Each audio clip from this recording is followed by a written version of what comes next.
L'instant philo. La sagesse et le sens des limites. Première partie, le moment grec.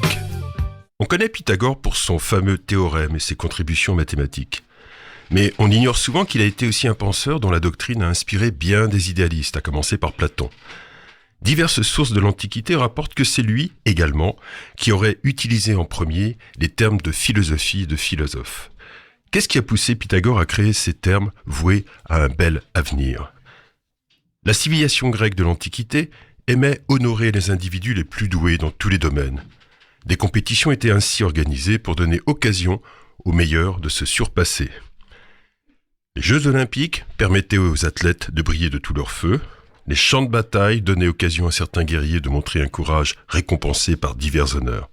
Grâce au concours de tragédie, les dithyrambes de Dionysos, les noms de quelques illustres vainqueurs, Échille, Sophocle et Euripide, sont arrivés jusqu'à nous. Les anciens Grecs avaient aussi le souci de désigner officiellement des sages qui pouvaient servir de modèle aux autres. Un jour, on s'adressa à Pythagore pour le faire entrer dans le cercle restreint des sages de la Grèce. Il réunissait en effet les qualités du sage, du sophos. Son savoir était exceptionnel, et pas seulement en mathématiques. Son attitude morale pouvait servir d'exemple. Enfin, son habileté, notamment dans les affaires humaines, ne manquait pas d'être saluée de tous. Pourtant, à la surprise générale, Pythagore a d'abord repoussé cette offre honorifique. Pour quelle raison ? Pythagore s'inscrivait dans la tradition qui valorise la mesure en toute chose. Pour les anciens Grecs, il faut éviter absolument la démesure, ce qu'ils appellent l'hubris, qui donne le sentiment à l'homme d'être tout-puissant et le conduire à franchir la ligne de partage entre l'humain et le divin. Une chose est la perfection des dieux, autre chose l'imperfection des hommes. Or, la sagesse, figure de l'excellence, semble bien être un attribut d'un être parfaitement savant, impeccable dans son attitude, et d'une habileté sans faille. Bref, elle ne semble pouvoir être attribuée qu'aux dieux. Les hommes, avec tous leurs défauts et limites, ne peuvent dès lors se dire sages, en ce sens qu'avec beaucoup d'imprudence et d'impudence. Accepter d'être déclaré sage de façon irréfléchie montrerait qu'on ne l'est pas du tout. C'est pourquoi Pythagore refuse le titre prestigieux de sage de la Grèce. Il semble même en contester la légitimité.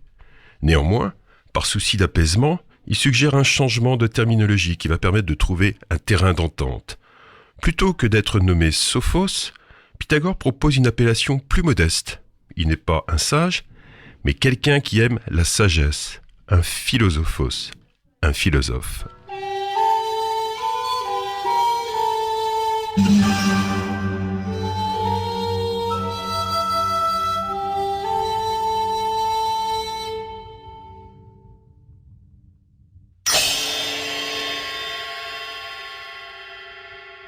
Le terme philosophie signifie l'amour de la sagesse. Si on cultive l'amour de la sagesse, c'est qu'elle nous semble éminemment aimable, mais qu'en même temps, nous savons qu'elle nous échappe toujours du fait de notre imperfection. Nobody is perfect.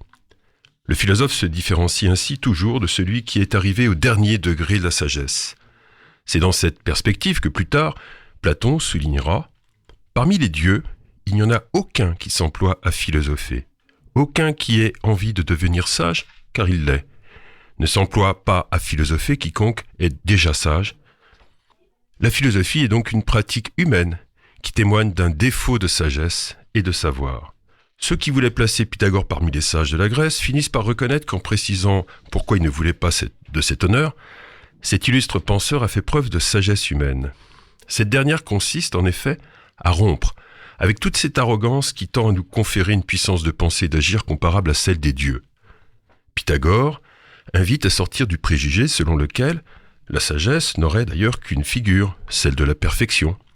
Il nous fait comprendre que le début de la sagesse humaine, au contraire, est de prendre conscience de notre imperfection et des limites intrinsèques à notre condition. Une chose est la parfaite sagesse divine qui, bien qu'inaccessible, nous sert de modèle pour continuer à progresser, même d'astre pour éclairer le sens de notre condition imparfaite mais perfectible. Autre chose est la sagesse humaine, toute pétrie du sens de nos limites et de notre nécessaire modestie. Ce n'est sans doute pas un hasard si un des penseurs les plus savants de cette époque met l'accent sur l'étendue de notre ignorance. Plus on en sait et plus on comprend que des choses nous échappent. plus on progresse dans la science, plus apparaît l'étendue de notre ignorance. À l'inverse, on constate souvent que moins un individu est savant, plus il croit que sa science est étendue. C'est malheureusement logique. En effet, si quelqu'un est complètement ignorant, il ignore aussi qu'il est ignorant. Mais quand on ne sait pas qu'on ne sait pas, on croit savoir qu'on est savant. L'ignorance la plus abyssale se combine ainsi avec la certitude mal fondée d'être très savant. Plusieurs expressions désignent ce fâcheux mécanisme psychologique. On parle de la bêtise contente d'elle-même, qui peut devenir un objet de plaisanterie plus ou moins de bon goût dans ces dîners, dans lesquels on se moque parfois cruellement de ceux qu'on désigne souvent en usant d'un terme peu gratifiant. On parle aussi de la fatuité, le fait d'être fier quand on affirme des choses absolument erronées. En anglais, fat, d'ailleurs, désigne celui qui est gros et lourd. De fait, l'ignorant est souvent stupéfiant dans sa balourdise d'une grande suffisance. C'est alors un cuistre. Étienne Klein, physicien et philosophe, dans une de ses dernières émissions, a rappelé un autre terme, plus savant, qui désigne le fait de parler avec assurance de ce que l'on ne connaît pas, l'ultra-crépidarianisme. Le terme vient de la locution latine « sutor ne supra crepidam », littéralement « cordonnier », pas plus haut que ta sandale. Traduction : ne sors pas de ton champ de compétences, cela t'évitera de dire des inepties. En effet, la tendance à se croire compétent dans des sujets qu'on ne maîtrise pas est courante dans les conversations de café du commerce, dans les talk shows et surtout sur les réseaux sociaux. Dans tous les cas, cela rend difficile une vraie réflexion et c'est source de préjugés. L'ignorant qui se croit savant peut donc amuser, énerver et même faire peur, notamment qu'en faisant de la politique, il a un grand pouvoir. Toutefois, il y a chez lui une manière d'être à laquelle nous n'échapperons pas si nous ne faisons pas attention. Le ridicule ne tue pas, mais il est sage de mettre en garde contre cette dérive plus courante qu'on veut bien se l'avouer, qui consiste à dépasser les limites de son savoir et à manquer de mesure et de retenue dans ses discours.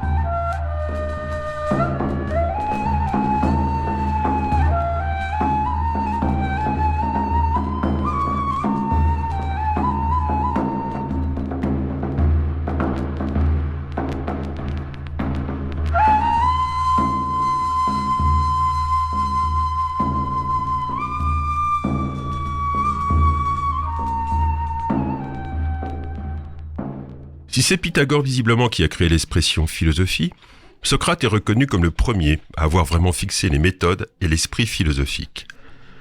Au demeurant, Socrate s'inscrit dans la continuité de l'état d'esprit initié par Pythagore. Il se présentait en effet modestement comme un maître d'abord conscient de son ignorance.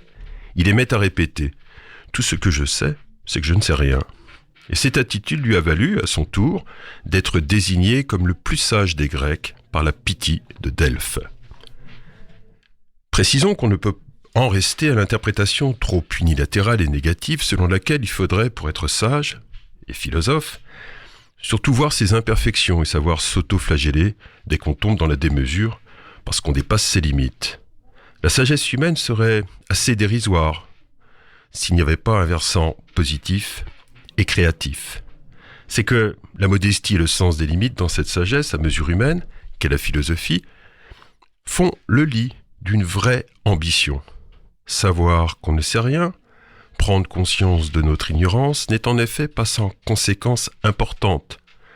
Par exemple, un candidat à un examen peut se rendre compte qu'il va complètement sécher car il n'a aucune connaissance pour répondre aux questions posées.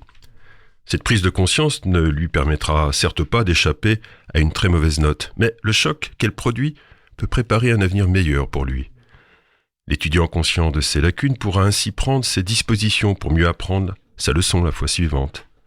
Savoir qu'on est ignorant donne ainsi le désir de ne plus l'être, et par conséquent de nous mettre dans une disposition d'esprit où l'on va chercher à s'améliorer, à progresser dans son savoir, à chercher de nouveaux moyens pour construire un autre chemin. Prendre conscience de ses limites, c'est se mettre dans la situation de les repousser. La modestie philosophique est le creuset dans lequel se forme l'ambition d'être plus savant. Elle fait naître une féconde curiosité dont Aristote fait le point de départ de toute science. C'est quand on saisit que les choses nous échappent qu'apparaît le désir de rechercher de nouveaux chemins pour vivre plus sagement. Voilà ce qui explique que la philosophie a été le nom donné, pendant longtemps, à toute science et à toute recherche de la vérité. Newton, au XVIIIe siècle, présente encore sa physique en lui donnant le nom de philosophie naturelle. Il y a encore beaucoup à tirer du versant stimulant de cette sagesse à visage humain, surtout au moment où tout indique que notre sentiment de toute puissance technologique et notre système de développement économique nous conduisent, si on ne fait rien, à des catastrophes.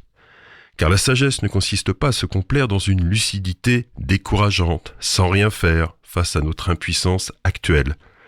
Les nouveaux défis exigent une sagesse qui analyse de façon critique la conception visiblement erronée que nous avons de notre rapport à notre environnement. Une sagesse qui, forte du constat de nos erreurs et de nos insuffisances, recherche et produise de nouveaux savoirs, de nouvelles techniques, mais aussi de nouvelles manières de vivre. C'est ce que nous verrons dans la prochaine émission, prévue le 31 octobre, où nous examinerons dans quelle mesure la conscience de nos limites et de notre ignorance peut changer notre état d'esprit, stimuler la recherche et permettre ainsi à l'humanité de tenter de relever des défis inédits face auxquels tout ce que nous savons et avons l'habitude de faire semble pour l'heure assez peu efficace.